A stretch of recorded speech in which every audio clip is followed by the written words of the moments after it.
¿Qué tal, Octavio? Pues muchas gracias por recibirnos. ¿Te podrías presentar quién es Octavio Moctezuma? Bueno, soy Octavio Moctezuma, pintor. A estas alturas ya llevo de llevar cerca de 50 años pintando, más o menos profesionalmente. Y a los 13, 14 años estuve con Carlos Orozco Romero y después estuve unos 4 años con Vladi entre 1977 y 1981. Debo de tener casi 40 exposiciones individuales, no sé, de las colectivas ya perdí la cuenta. Y bueno, he hecho además, para poder pintar, otras labores. Durante 20 años estuve ilustrando en un semanario y también llevo unos 20 años trabajando en la UNAM. Y últimamente, digamos, en el programa de Arte, Ciencia y Tecnologías. ¿Qué representa la obra de Estrella Carmona para ti? Bueno, la obra de Estrella Carmona la empecé a ver sobre todo en las bienales. Ella empezó a tener mucha presencia en esos ámbitos y digamos que Estrella la traté poco, la conocía, pero su obra para mí tiene mucho que ver con un periodo de pintura, bueno, un periodo que tuve, una serie que hice que se llama Vida Pública, que se presentó en la galería, en 2 ocasiones en la Galería Lourdes Chumacero y también en el Salón del Auditorio Nacional, bueno, en la Galería del Auditorio Nacional. Y es una serie que tiene que ver mucho con Orozco, porque yo creo que Estrella Carmona, la obra tiene que ver con él, con Orozco, por sus temas compositivos, por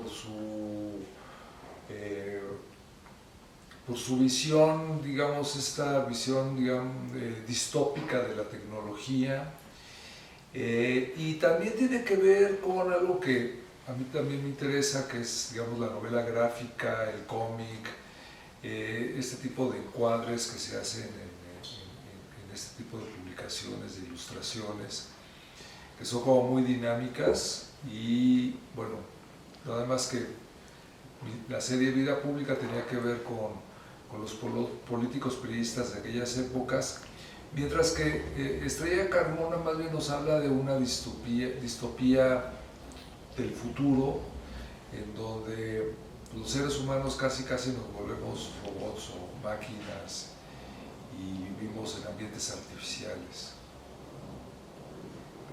¿Cómo sitúas la obra y trayectoria de Estrella Carmona en la pintura contemporánea mexicana? Bueno, yo diría que Estrella tiene mucho que ver con, en sus inicios, con el posmodernismo, con el expresionismo y con el muralismo. Serían como las 3 fuentes, son fuentes que yo también comparto de alguna manera. Y ella fue pues muy protagónica en los años 90.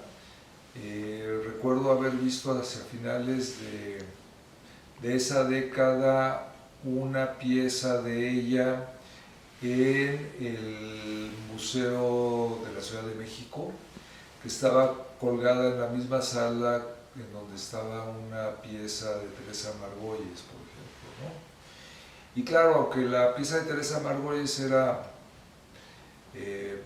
pues una sábana de las que se utilizan en el CEMEFO para envolver los cadáveres, estaba recubierta, digamos, tenía manchas de sangre y de grasa y cosas por el estilo. La pieza de Estrella, bueno, pues tenía toda esta serie de figuras que entraban y salían de los planos, que era de un expresionismo muy fuerte, ¿no? Como la mayor parte de su obra. Y curiosamente había un diálogo entre estas dos piezas, ¿no? Siendo muy distintas en sus planteamientos formales. ¿Cómo describirías a la generación de artistas a la que pertenece Estrella y tú? ¿Qué las distingue o caracteriza? Bueno, debo de ser unos 5 o 6 años más viejo que Estrella.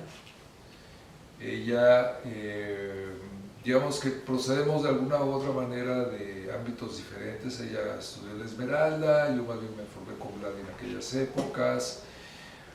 Pero digamos que es una generación que estaba caracterizada, había como 3 aspectos. Por un lado eran los neomexicanismos, que también eran como una especie de espectro, ¿no? Había neomexicanismos más tirados hacia una escuela de María Izquierdo, más o menos de una especie de neoexpresionismo naif, por decirlo de alguna manera.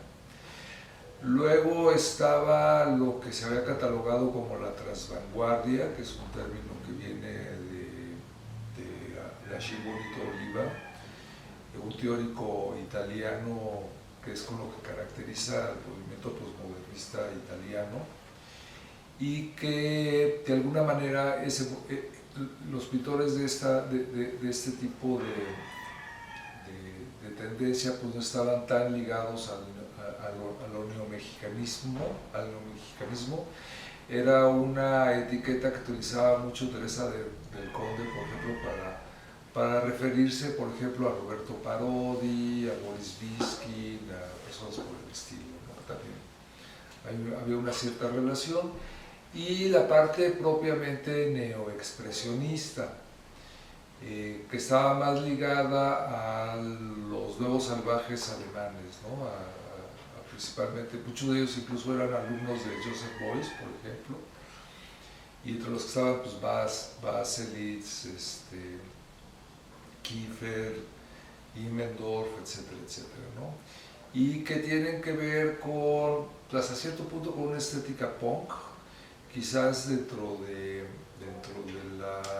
lo que Estrella hacía, tiene mucho que ver, sobre todo en ese sentido, sobre todo con pintores como Immendorf, ¿no? Y por otro lado, pues está la influencia de las ilustraciones, del cómic, de la novela gráfica, que curiosamente hoy en día también hay como esa tendencia, ¿no? Se está como que volviendo mucho a hacer una especie de arte pop ligado a el cómic y a las películas, etcétera, etcétera. Claro que la visión de Estrella, vuelvo a lo mismo, es una visión altamente distópica, ¿no? De un mundo altamente mecanizado. Y creo que precisamente la vigencia de su obra quizás tiene que ver con eso, porque nos estamos enfrentando al cambio climático, producto de un alto nivel de tecnología y también, bueno, pues todo el proceso de robotización, de inteligencia artificial, nos está llevando a vivir en estos ambientes pues muy como de distópicos industrializados, de ciencia ficción, pero que al mismo tiempo ya no es tan distante, ¿no?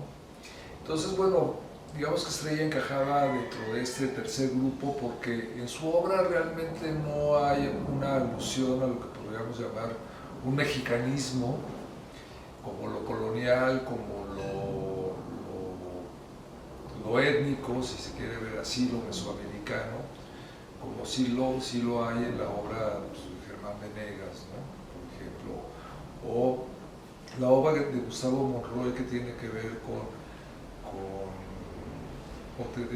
pero yo creo que todavía tiene que ver, pero tenía sobre todo en aquellas épocas que ver con la parte colonial, ¿no? La etapa de la Nueva España, etcétera, etcétera, ¿no? De ahí una relación con la pintura colonial. Pero al mismo tiempo es una pintura muy mexicana porque tiene que ver con el expresionismo de Orozco Y según Paul Besheim, el expresionismo es una parte primordial de la cultura mexicana, ¿no? Entonces ya solo por el hecho de ser expresionista, tiene ese mexicanismo sin necesariamente tener que recurrir a una iconografía que quizás también está llena de lugares comunes, ¿no? Entonces, digamos que la obra de Estrella Carmona es por un lado muy vigente por ser muy contemporánea, al mismo tiempo por tener estos orígenes, esta relación con el expresionismo y con Orozco, que son más bien de tipo formales, y por otro lado también tenía una visión crítica, pues, de la sociedad en la cual estamos inmersos. Los interioristas se autonombraron como los auténticos continuadores del legado de José Clemente Orozco. Luego Benito Meseguer y otros artistas llevaron este estandarte a lo largo de los años 80. ¿Podrías abundar sobre la influencia ideológica de Orozco en la generación de pintores a la que pertenecen Estrella y tú? Sí, bueno, digamos que de los tres muralistas, el que para mí tiene un sentido más crítico de la política en general es digamos, Orozco nunca realmente se alinea al estalinismo, cosa que sí hicieron tanto Rivera como Siqueiros, ¿no? De alguna forma, creo que la pintura de Orozco tiene que ver más con una especie de crítica trágica a la sociedad. Digamos que para Orozco, o por lo menos sensaciones de que finalmente estamos condenados siempre a sufrir el poder, independientemente de todo, ¿no? Hay un sentido trágico de la vida, que también está como metido mucho en el sentido trágico de lo mexicano, ¿no? O sea, estamos condenados de antemano, ¿no? Y entonces hay un escepticismo en Orozco, que creo que es algo que compartimos muchos artistas en relación al poder, ¿no? Es decir, como que la historia, las revoluciones, pues, lo que nos han enseñado es que el poder se sostiene a sí mismo muchas veces independientemente de si pertenece a un lado o al otro. Y creo que en ese sentido, mucha de la obra, por ejemplo, de Vladi tiene que ver con esta crítica al poder y estas críticas a las revoluciones y a las ingenuidades que hay muchas veces dentro de los mismos procesos revolucionarios. Este escepticismo es yo creo que lo que distingue ideológicamente a Orozco tanto de Rivera como de Siqueiros, ¿no? Y siempre se mantiene en una distancia crítica. Y creo que esta distancia crítica, bueno, yo la comparto con otros pintores y bueno, entre ellos también con Estrella, en el sentido de que pues yo también soy un escéptico del poder. ¿Cómo podemos reconocer esta influencia en términos formales en las obras de Estrella? Mira, alguna vez Raquel Tibol, en los años 80, me recomendó los cuadernos de Orozco, una edición que ella acababa de publicar. Y en esta edición Orozco habla sobre el equilibrio dinámico, que es la invención de un gringo, ¿no? Y mediante el uso de lo que se llaman las diagonales al cuadrado. Las diagonales al cuadrado, básicamente, pues, tú tienes un cuadrado, un rectángulo. En lugar de utilizar la sección áurea, lo que haces es trazar estas diagonales y en base a eso tú generas un sistema dinámico de composición, y era un sistema que utilizaba mucho Orozco. Y es algo que ves muchísimo en la pintura de Estrella. A Raquel Tibol le entusiasmaba la pintura de Estrella Carmona y seguramente también le hizo la misma recomendación. Entonces, ese es un aspecto. Otro es la fluidez del medio. Yo creo que Estrella Carmona adelgazaba mucho el óleo, utilizaba una pintura de baja viscosidad para poder hacer esos fluidos y esos manchados en su pintura. Y eso también le da un gran dinamismo a la composición. Creo que esa gestualidad que te permite el manejo de las diagonales, la fluidez del medio, son características formales que la ligan mucho a la escuela de Orozco.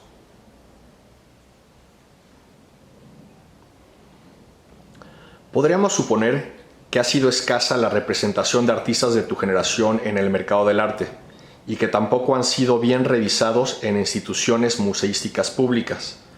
¿Cuáles son los factores que consideras hayan llevado a ese vacío de atención? Bueno, es un proceso que surgió, es un cambio que se dio, ¿no?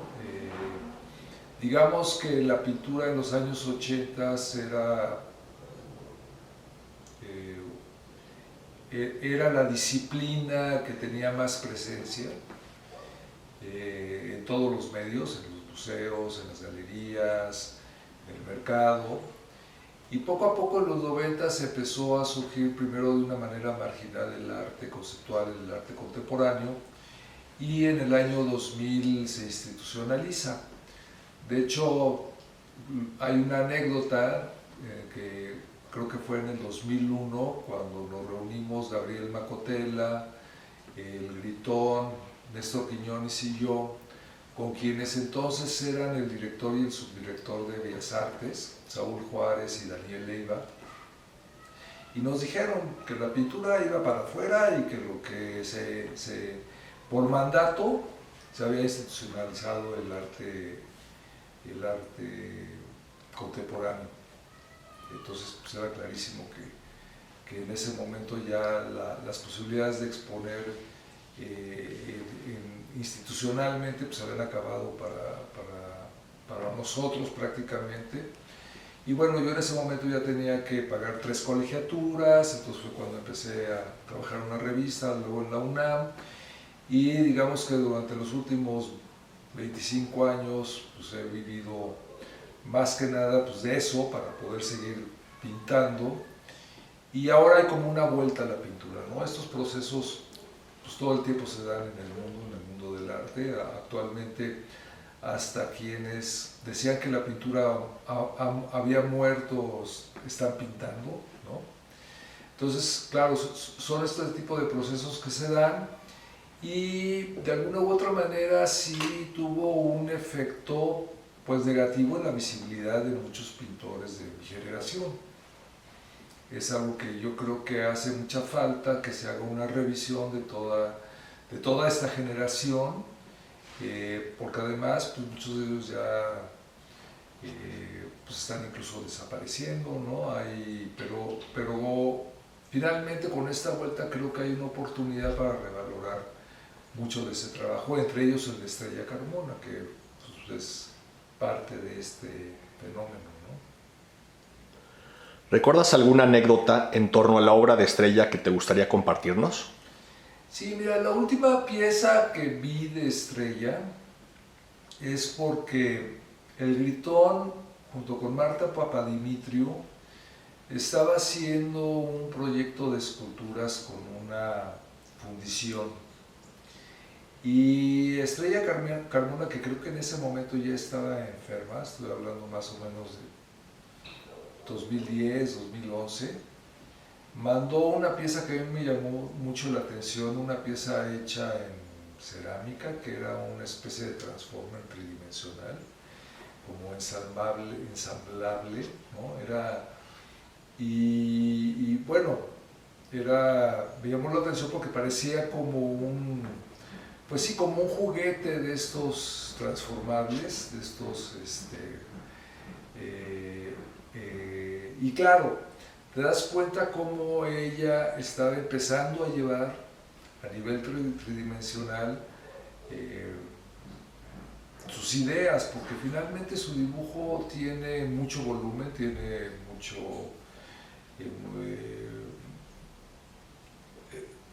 tiene ese manejo tridimensionalidad que sí hubiera sido interesante que lo hubiera podido llevar a cabo en una escultura, por ejemplo, ¿no? Perfecto. Pues muchas gracias, Octavio. Gracias por recibirnos.